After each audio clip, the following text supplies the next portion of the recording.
This module will discuss your development as a student leader here at DePaul University in the Department of Residential Education. We will be talking about Pillar, Socially Responsible Leadership, and Strengths Quest. So what does student leadership development mean? As a student leader, there will be many opportunities for growth and achievement in your role. Leadership development is a major component of this position that you have taken on in the Department of Residential Education. Residential education focuses on three main areas of student leadership development: Pillar, Socially Responsible Leadership, and Strengths Quest. Throughout the year, these three leadership development tools will come up during training, staff meetings, and during one-on-ones with your RD. Your development in these areas is ultimately reflected upon the energy and investment that you put in. So let's talk about Pillar. So what is Pillar exactly? Pillar serves as a coaching tool to facilitate RA development within the Department of Residential Education. Throughout the year, you will meet with your RD to review your progress on various Pillar goals that you have set for yourself. Pillar can be used in a variety of ways. It can be completed based on observations from a supervisor, RDs, peers, other RAs, or based on your own self-reflection in the position. Pillar helps you identify an RA's strengths and developmental opportunities for each of the Pillar competencies. Pillar is integrated throughout the department's efforts during things such as RA training and selection, as well as professional development activities that you will complete throughout the year. Understanding each pillar. As you continue on to the following pages, you will go more in depth about each individual pillar. Each page will explain the behaviors and purpose of each pillar. When you return to campus for training, you will receive a packet that goes much more into detail about Pillar and how it will be incorporated into your work as a resident advisor. Pillar is currently under renovation as the RDs and central staff look to revamp and reutilize this tool based on assessment data that was gathered from RAs in the spring. So what does each letter of Pillar stand for in residential education? These are different values that residential education hopes to hold each of the RAs throughout the year.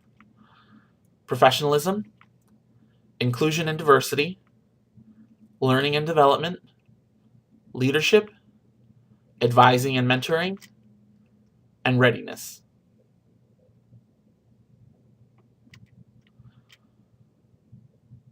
As we talk about socially responsible leadership, we will be expanding upon things that you've learned on in the common experience. Socially responsible leadership and its purpose. As you may remember from the common experience in the spring, DePaul's vision calls for a specific focus on developing socially responsible leaders and engaged alumni. Socially responsible leadership is tied to DePaul's Vincentian mission and is incorporated into how we view you and your role as an RA at DePaul. 5 broad categories have emerged as central to our understanding of socially responsible leadership here within residential education. First is self-understanding and personal integrity. In this category, a socially responsible leader, SRL, will consider these questions. Am I honest with myself and others? Do I have good sense of who I am and of my personal strengths and weaknesses? Do I seek to share my gifts and talents freely with others? Do I willingly accept the feedback of others? Do I make the time and space in my life to listen to how or why I'm being called or led? Am I in the habit of reflecting on my day-to-day life and choices? The strengths of this category are self-reflection and responsible portions of the socially responsible leadership model. The second area is about taking seriously the perspective of others. In this category, a SRL will consider these questions and many more. Do I seek to listen to diverse perspectives and opinions?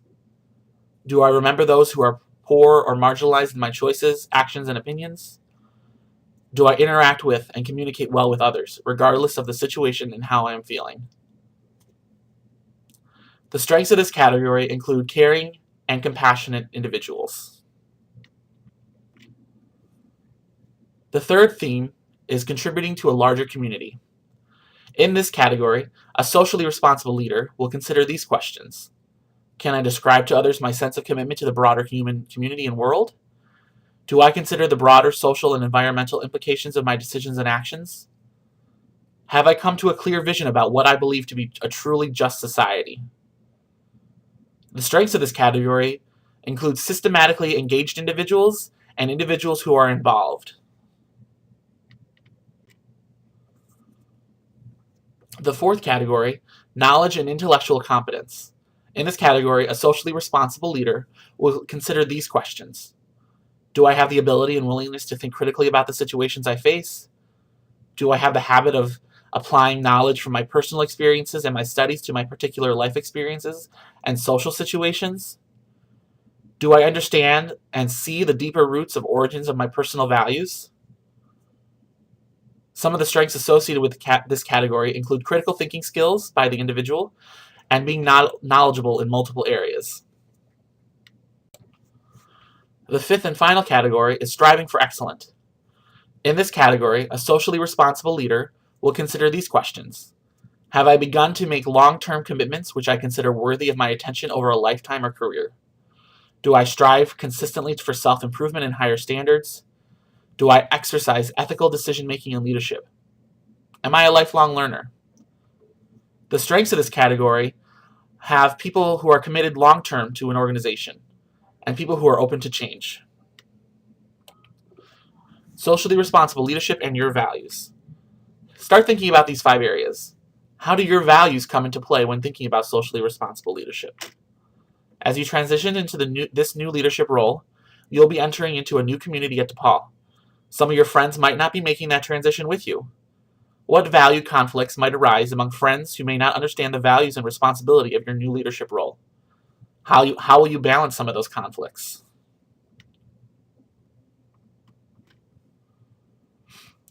Moving on to Strengths Quest. As you might have learned from the common experience, Strengths Quest is another tool we use to develop leaders and teams within the Department of Residential Education and various other leadership roles on campus. So what is Strengths Quest again? As a reminder, Strengths Quest emphasizes that by investing in strengths rather than focusing on our weaknesses, we can have the largest impact on a successful organization. When you participated in the common experience, you were exposed to Strengths Quest as an individual and how it can be used in team settings. During fall training and throughout the year, Strengths Quest will be used for individual and team development and work settings. A reference card for all 34 strengths themes is located in the links section of the Module 1 Foundations components. Start building your strengths. It's easier to build a strength than to directly address a weakness. Building strengths allows you to work on things you are more passionate about. When you approach tasks from a place of weakness, we are more likely to become frustrated and uninterested in the work we are doing. These are the foundations of what Strengths Quest is based on. And if you think you're not addressing your weaknesses, what you are instead doing is using your strengths to address your areas of weakness. You're not ignoring your weaknesses. You are instead focusing on something that you are naturally good at to help you in areas that you're not as strong in. Your strengths, you can love them, they can make you crazy from other people, and you could envy other people's strengths. Just like you're drawn to different people for different reasons, other people will have different views on the various strengths that you possess. Think for a moment about one of your strengths that you love. Do you think other people love to work with this strength? What can be some of the challenges working with this strength? Likewise, what is a strength that you might find difficult to work with? Or what is a strength that you see in others that you wish you had?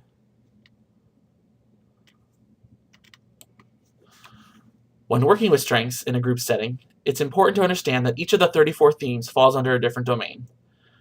Ideally, a team will have themes across all 4 of the domains. However, if not, it's important to use the themes that do emerge to account for any missing strengths on a team. The 4 domains are executing, influencing, relationship building, and strategic thinking. The next pages have a description of each domain and the themes that fall under each of these domains. Domain of team strength, executing. Those with this dominant theme in the executing domain know how to make things happen. When the team needs someone to implement a solution, these are the people who will work tirelessly to get it done. Those with the strength to execute have the ability to catch an idea and make it a reality. Strengths in this category are achiever, arranger, belief, consistency, deliberative, discipline, focus, responsibility, and restorative. The second domain, influencing, focuses on people who can help their team reach a much broader audience. These individuals can sell the team's ideas inside and outside the organization. When the team needs someone to take charge, speak up, and make sure the group is heard, look to someone with the strength to influence. Activator, command, communication, competition, maximizer, self-assurance, significance, and woo are all in the influencing domain of Strengths Quest. The third domain is relationship building. Those with dominant themes in the relationship building domain can provide the essential glue to hold a team together. Without these strengths on a team, in many cases, the group is simply a composite of individuals. In contrast, team members with exceptional relationship building strengths have the unique ability to help the group become much greater than the sum of its parts. Strengths in this domain include adaptability, connectedness, developer, empathy, harmony, includer, individualization, positivity, and relator. The fourth and final domain is strategic thinking. Those with this dominant strategic thinking themes are the ones who keep the team focused on what could be. They are constantly absorbing and analyzing information and helping the team make better decisions. People with strengths in this domain continuously stretch the team's thinking for the future. Themes in this domain include analytical, context, futuristic, ideation, input, intellection, learner, strategic. In review of student leadership, we talked about Pillar, socially responsible leadership, Strengths Quest, and the strengths domains. Hopefully you'll see how these different areas can impact your development as a student leader here at DePaul's campus. You'll learn more about these things and how they'll impact your role later in fall training.